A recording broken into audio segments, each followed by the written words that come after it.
Matamela Cyril Ramaphosa, in his State of the Nation address last Thursday, said that the regulatory framework will be streamlined to open up the cannabis economy in the country.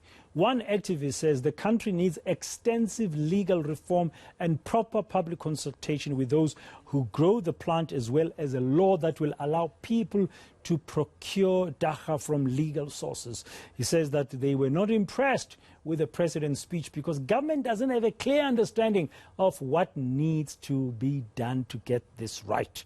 Well, Gareth, the chairperson of the Cannabis Development Council, joining us now to give us more insight. Gareth, good afternoon. Thank you very much for your time. I mean, you've been at the forefront of this fight, if I may call it that, for the legalization or decriminalization of dagga in our country. You've been to courts and stuff. When you were listening to the president last week in his latest SONA, surely there must have been some sense of, at least we're beginning to move in the right direction when we are talking about the industrialization of dagga, cannabis, because it's going to open up a new chapter in the country. Did you get at least a sense of relief? Good afternoon to all of the viewers and all of the listeners. We were excited last year when he mentioned in his SONA that government is going to start working with cannabis. In that year, we didn't see any significant moving of the goalpost. And we still saw that there is an attempt to regulate dagga via the criminal penal code. If dagga is going to be a socio-economic game changer, then we need a socio-economic regulatory approach towards dealing with the issues of dagga. And the fact that government speaks of hemp and they speak of medical cannabis, that in fact does not include dagga. We want the South African government to make dagga the center of their economic revival plan around the plant, and the focus on hemp and medical cannabis is not a sustainable one. It still allows too much foreign influence in respect of this plant, whereas we do have a local solution. So you are saying the focus should be on the local dagga plant that we have, and less focus on the foreign, on the imported varieties, but also you are saying you need to be bold around it. Therefore, you need to decriminalize this. You know, the words decriminalization as well as legalization, all of these are foreign words. What we want is freedom in respect of the plant. At the very least, Brother Dan, what we are saying is that the dagga community should not be treated worse than the alcohol and the tobacco community. And society must not make the mistake of trying to accentuate the harms around cannabis whilst conveniently forgetting about the harm and the exponentially higher harm that alcohol and tobacco poses to South Africa. What we are saying is that whereas nobody denies that substance use and abuse is a legitimate concern within the country, the fact is that the problem around substance abuse is not redressed or addressed by the criminal penal code. That makes the problem heavier, you know, it accentuates it instead of attenuating it. So we need we need socio-economic approach towards regulation. Okay, but then you're saying it needs to be legalized, so you would have to change the legal system or reform the legal before you do anything. Is that what you're saying? Before whatever the president articulated in his SONA around this industry, the dagga industry, let's call it for what it is, before that is happening, there has to be extensive legal reforms. Is that what you are arguing? That is correct. And the most significant change that we have to make is to essentially remove cannabis from the Drugs and Drug Trafficking Act, as well as the Medicines and Related Substances Act. Now, we accept that, indeed, you're going to require strict regulation when it is that you want to produce pharmaceutical medicines from cannabis. We don't take away from that.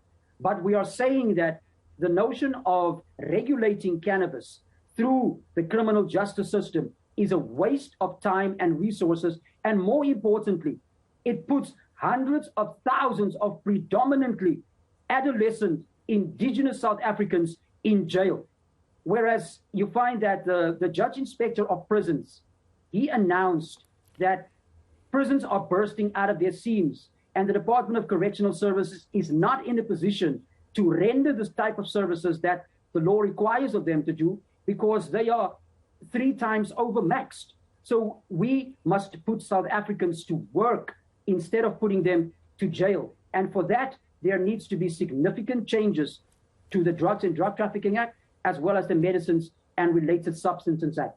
We must accept that cannabis is an agricultural crop, and removing it from these pernicious pieces of legislation doesn't mean that we advocate no regulation. No, there are adequate other means through other government departments whereby we can regulate cannabis, more or less along the same ways as alcohol and tobacco are currently being regulated.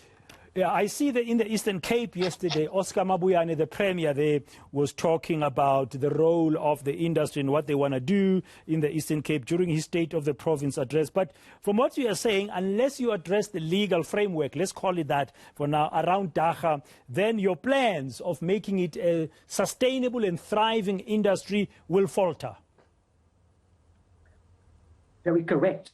Because primarily hemp and medical cannabis seeds have to be imported into South Africa. Now, we cannot build a sustainable economy if we are dependent upon seeds from other countries, whereas in South Africa, we have a variety that is drought tolerant, that is climatized to our climatic conditions, one which our indigenous farmers have hundreds of years of how to farm it.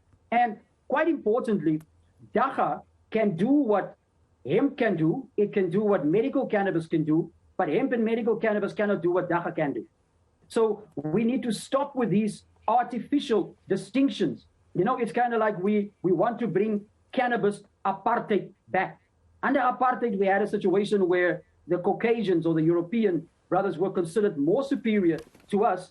And now we have a situation where people are saying hemp and CBD are better than THC and Dagga, whereas all of these are artificial distinctions. The cannabis plant is a multiple purpose plant, and we need to have legislation that is fit for purpose in order to unlock the true potential of this plant. But Dan, can I just add that with Dagga, you know, a lot of people, when they think about it, they think drug use, they think recreational use. We don't want to grow Dagga simply to smoke zol.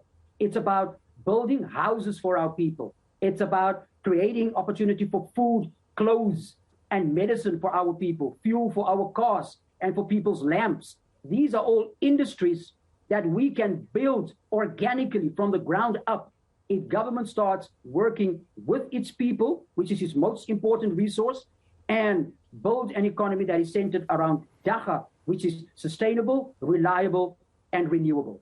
Thank you very much, Gareth Prince, the chairperson of the Cannabis Development Council, just weighing in here post the SONA debate last week. I mean, the SONA delivery by the President, Cyril Ramaphosa, around the issue of cannabis and Dagga. Those are his views. They're very interesting indeed. Unless he says you change the legal framework around Dagga in the country today, you might as well forget about building a sustainable agricultural sector around Dagga that will contribute positively to the GDP of the country.